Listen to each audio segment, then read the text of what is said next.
Hello students, welcome to the business law session for B.B.A 5th semester.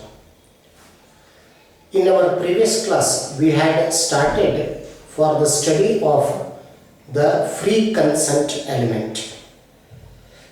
We had studied what is consent, then we had studied what is free consent.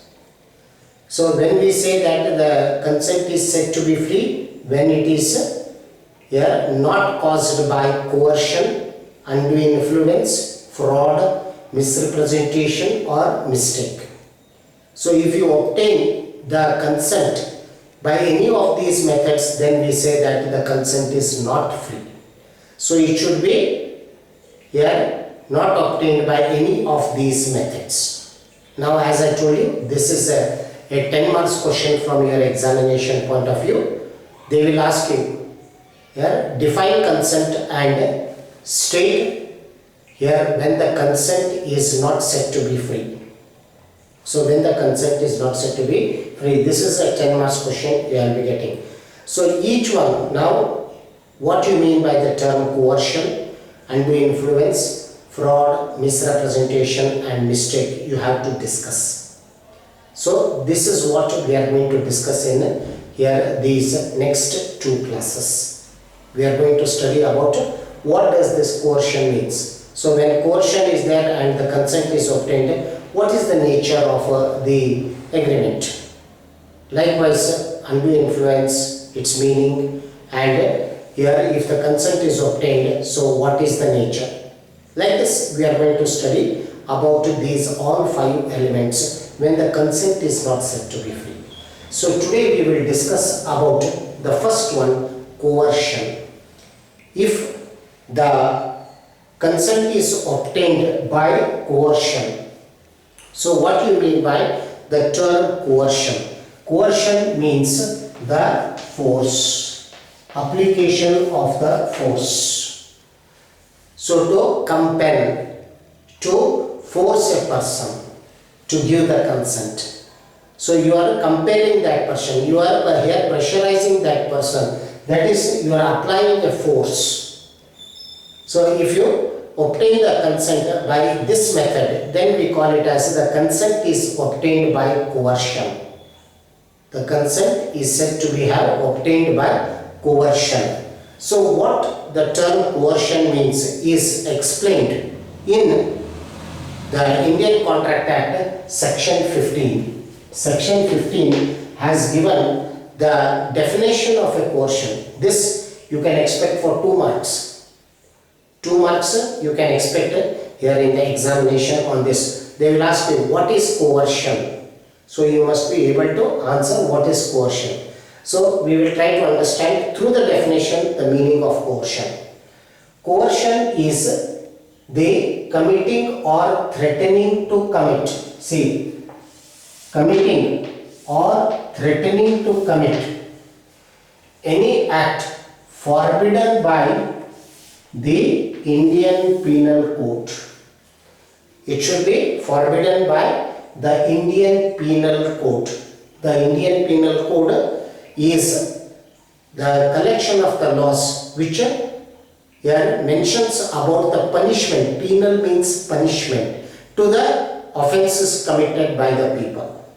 Any offences, crimes committed by the people, if what punishment has to be given to them, you should see this mainly the code, Indian Penal Code. We usually term it in an abbreviated form IPC. IPC, Indian Penal Code. Likewise, we have got a CRPC. CRPC means Criminal Procedure Code, where what type of acts are here crime will be mentioned. If you commit those crimes which are mentioned there, you will be punished under IPC.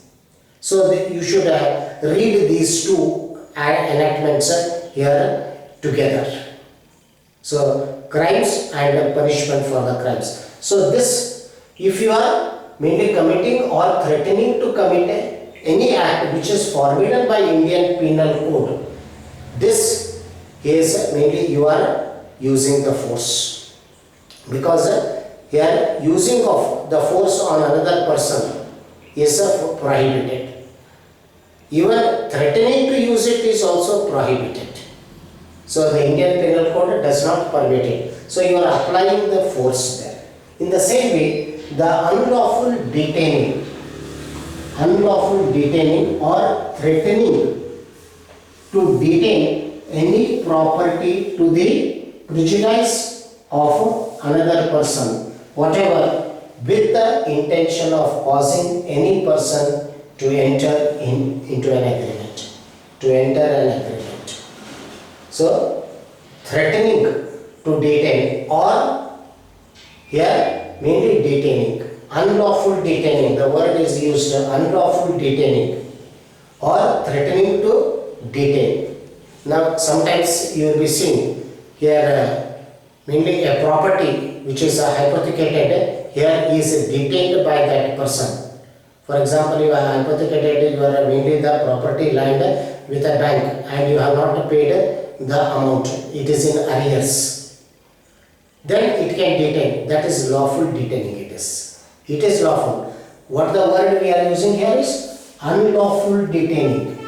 Unlawful detaining or threatening to detain any property also. Not only here threatening to commit or committing, here the act forbidden by Indian Penal Code, even unlawful detaining or threatening to detain any property also of a person and compelling him to enter into an agreement.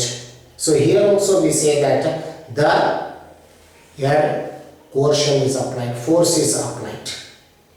So that consent here is obtained by coercion.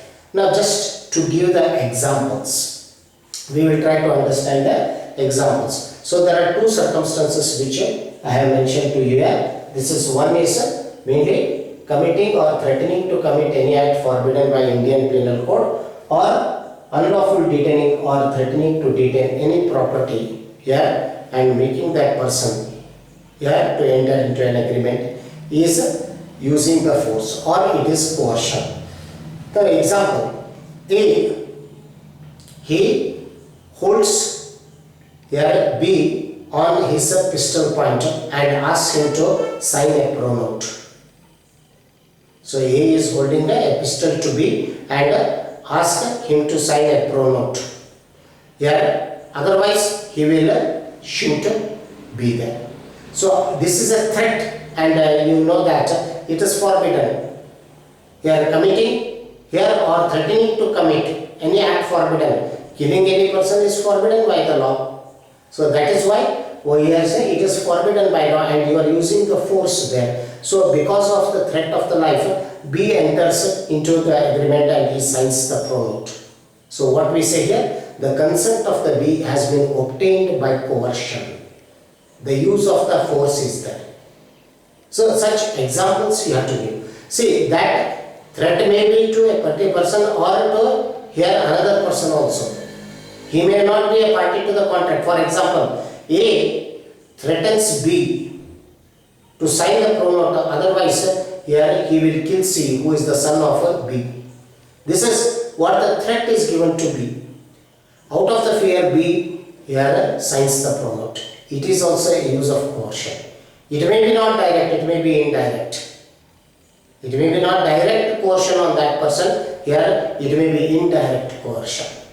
So this is what here we see the here coercion is applied. For example, another example, X says you sell your mainly the house here for this here a price which is very low, otherwise your house will be burned down.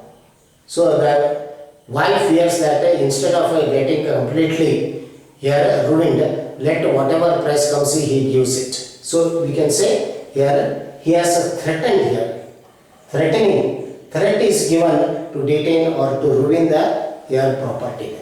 So that is also a coercion. Such examples can be given here for coercion. Now there is one, usually you should know this. Attempt to suicide is a coercion or not? This is a question what we have to answer. Attempt to suicide. Now for example, M says I will here to his wife N I will commit the suicide here if you do not transfer your property in my name. So N out of here she transfers the property. Is threat applied here or not? That is the question. Whether that force has been applied or not. So suicide is not punishable, but committing to here suicide is punishable. See here, committing here to any forbidden act, threatening to commit. So you are giving a threat to commit an act which is forbidden. Attempt to suicide is here a forbidden. It is a forbidden act. But after suicide here no person can be punished. But attempt to suicide if you call, it is punishable. So for that reason here, and if the mainly use of this attempt to suicide here is there in a mainly a case, we can say that the coercion is applied. Here we can say that N consent has been obtained by coercion. So attempt to suicide was held as here a coercion. Like this, here examples you should know for this coercion. And here we have got one decided case. Just listen to the facts of the case, students. The name of the case is Ranganayakamma versus Alvar Seth. Ranganayakamma versus Alvar Seth is the case here. So what was the case? So we find here mainly a widow was prohibited from lifting the dead body of her husband for the funeral. A widow, her husband has died and she has become a widow, and she was not allowed to lift her husband's body for the funeral until she makes an adoption. Until she makes an adoption. So as the funeral has to be performed, Ranganayakamma here agrees and she adopts a child. And later, after the funeral here process is over and the rest of the things, rituals are over, she says that her consent was obtained by coercion. The consent was obtained by coercion, hence the adoption is invalid. She brings a suit in the court of law. That is a very famous case, Ranganayakamma versus Alvar Seth. So this, what we say here is mainly about here the coercion is applied or not, we have to see here. We have to see whether the coercion is applied. Here, obstructing a dead body to be removed for the funeral. Removed for the funeral here is an offense or not. This has to be seen whether this act is forbidden by Indian Penal Code or not. Whether the Indian Penal Code prohibits this or not.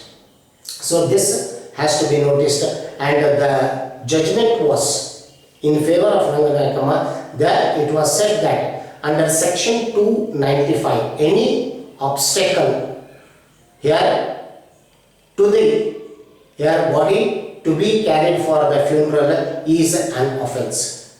Any hurdle you are causing to lift the body for the funeral is an offense under section 295 of the Indian Penal Code.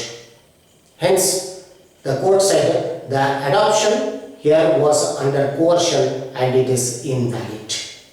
So the adoption was considered as invalid. This is the famous case what we have got of Ranganayakamma versus Alvar Seth. So these are the examples here for this coercion. The examples which are there for the coercion. So you have to give in your mainly the examination these examples, and if possible you can get a question on Ranganayakamma versus Alvar Seth in the caselet studies. So do remember these mainly the examples, and this is the first here. If the consent is obtained by coercion, so the nature of the agreement will be voidable in nature. The contract is said to be voidable in nature, means it is here enforceable in the court of law at the option of one party, and that party is whose coercion, whose consent has been obtained by the coercion, who is a victim to that coercion. If he wants, he can enforce it, otherwise he can recite it. So this is how you have to write each of the element. So this is the first one, that is coercion. Next we will be studying about undue influence, fraud, misrepresentation and mistake. So these we will be continuing in the next session. Yeah, and this free consent, it's one of the important questions from your examination point of view. Do prepare here for this first aspect, the portion. In my next class, I will be discussing about the undue influence and other elements. Thank you.